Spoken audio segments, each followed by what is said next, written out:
Belajar, bertemu kembali kita dalam pembelajaran sosiologi. Materi kali ini kita akan membahas individu, kelompok, dan hubungan sosial dalam masyarakat. Sobat belajar, tahukah kalian apa yang dimaksud dengan individu? Kemudian bagaimana posisi individu dalam hubungan sosial? Yap, tepat jawabannya. Pernah disampaikan Emil Durkheim bahwa masyarakat bukanlah sekedar kumpulan sejumlah individu, lebih dari itu, masyarakat merupakan sistem yang terbentuk oleh asosiasi di antara individu-individu di dalamnya, serta mewakili sebuah realitas tertentu yang mewakili karakteristik tersendiri. Kelompok masyarakat yang terbentuk akan berpikir, merasakan, dan bertindak dengan cara yang berbeda dari mereka yang terisolasi. Emil Durkheim dalam buku The Rules of Sociological Method. Siapakah Anda? Individu tidak bisa lepas dari orang lain dan selalu menjalin hubungan dengan orang lain. Ketika ditanya tentang siapa diri kita, maka akan ada dua identitas, yaitu identitas diri dan identitas sosial. Identitas diri adalah ciri-ciri yang melekat pada individu yang dapat membedakannya dari individu lainnya.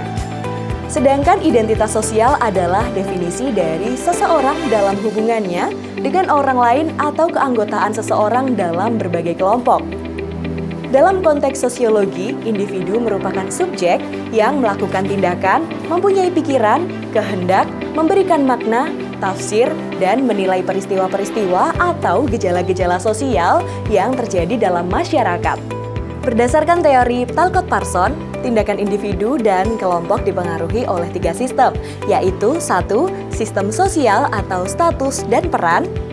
Yang kedua, sistem budaya atau nilai dan norma sosial. Yang ketiga, sistem atau tipe kepribadian. Pendapat Blumer dapat menguatkan hal tersebut, bahwa yang pertama, individu bertindak terhadap sesuatu, misalnya orang lain, benda, nilai, norma, dan sebagainya, berdasar makna sesuatu tersebut bagi mereka. Yang kedua, makna tersebut berasal dari hasil interaksi sosial seseorang dengan orang lain, disempurnakan dan dimodifikasi melalui proses penafsiran di saat proses interaksi berlangsung. Definisi interaksi sosial. Interaksi sosial berasal dari kata inter dan aksi juga sosial. Inter artinya antar, aksi artinya tindakan, sosial artinya melibatkan dua orang atau lebih. Aksi artinya tindakan, yaitu perilaku individu atau kelompok yang diberi makna tertentu oleh pelaku atau aktornya. Aksi sosial artinya tindakan yang diorientasikan atau ditujukan kepada pihak lainnya. Interaksi sosial terjadi ketika aksi atau tindakan seseorang, kelompok, direaksi oleh pihak lain, yaitu seseorang atau kelompok, kemudian dibalas dengan aksi tertentu. Hubungan timbal balik yang dinamis dan saling mempengaruhi antara individu dengan individu, individu dengan kelompok individu, atau kelompok dengan kelompok. Selanjutnya Sobat Belajar, kita akan membahas bagaimana berlangsungnya proses interaksi sosial. Yang pertama, terdapat dua orang atau lebih. Yang kedua, terjadi kontak sosial, yaitu sentuhan, misalnya sentuhan fisik dan atau non-fisik.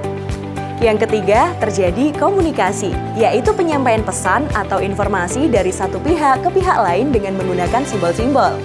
Yang keempat, jika terjadi reaksi atas komunikasi, berarti telah terjadi interaksi sosial, yaitu hubungan timbal balik yang dinamis dan saling mempengaruhi di antara individu dan kelompok.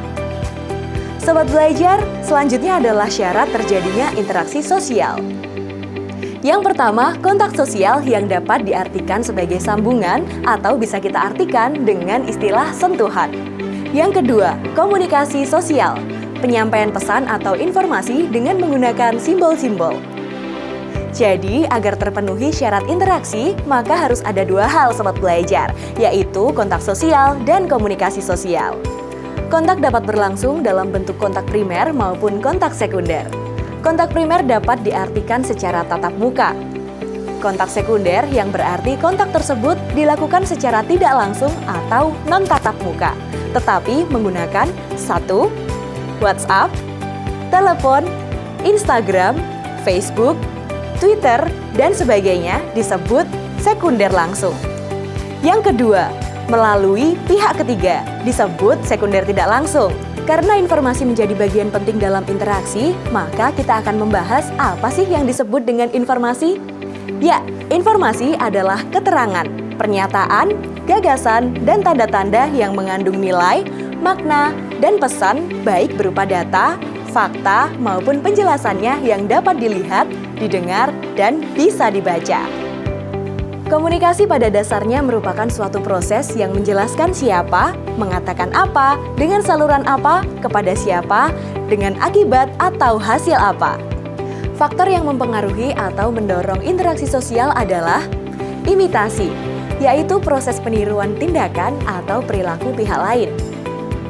Identifikasi, kecenderungan menjadi identik atau menyamakan ciri dengan pihak lain. Sugesti adalah pengaruh diterima secara emosional. Motivasi yaitu pengaruh secara rasional. Simpati yaitu merasakan diri dalam keadaan pihak lain. Empati merasakan diri dalam keadaan pihak lain dengan diikuti reaksi fisiologis atau aksi. Sobat belajar, individu dalam hubungan sosial memiliki berbagai bentuk interaksi. Kemudian, setelah mendengar pemaparan tentang definisi individu dan interaksi sosial, lebih lanjut kita bisa membedakan interaksi ada dua macam. Yang pertama, asosiatif atau mendekatkan. Yang kedua, disosiatif atau menjauhkan. Proses interaksi yang mendekatkan atau asosiatif berlangsung melalui dua tahap, Sobat Belajar. Proses interaksi yang mendekatkan atau asosiatif berlangsung melalui tahap-tahap. Yang pertama, memulai. Yang kedua, menjajaki. Ketiga, meningkatkan. Keempat, menyatu padukan. Kelima, mempertalikan.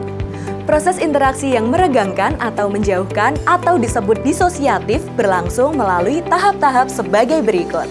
Yang pertama, membeda-bedakan. Yang kedua, membatasi. Yang ketiga, memacatkan. Yang keempat, menghindari. Yang kelima, memutuskan. Bentuk-bentuk proses asosiatif meliputi yang pertama, akomodasi, kemudian kerjasama, lalu asimilasi. Bentuk-bentuk proses disosiatif, bentuk-bentuknya yang pertama, persaingan atau kompetisi. Yang kedua, pertikaian atau konflik. Yang ketiga, kontravensi. Sobat Belajar, mempelajari sosiologi dengan materi individu, kelompok, dan hubungan sosial dalam masyarakat bertujuan agar kita mendapatkan pengetahuan dan keterampilan. Bagaimana memahami realitas individu dalam kelompok dan juga dalam hubungan sosial masyarakat. Dengan mempelajari interaksi sosial, kita bisa memahami berbagai unsur-unsur hubungan sosial dalam masyarakat, serta dapat mengetahui faktor-faktor pendorong hubungan sosial, juga bentuk-bentuk interaksi sosial. Dapat disimpulkan bahwa peran individu sangat penting dalam proses interaksi dalam hubungan sosial. Demikianlah Sobat Belajar, pembelajaran sosiologi kali ini. Semoga kita dapat memahami kemudian bisa menerapkannya sekaligus bisa memposisikan diri kita secara baik dan benar sebagai seorang individu dalam berinteraksi dalam masyarakat untuk menambah wawasan Sobat Belajar dalam materi ini. Sampai jumpa ya Sobat Belajar di materi lainnya. Salam Jogja Belajar!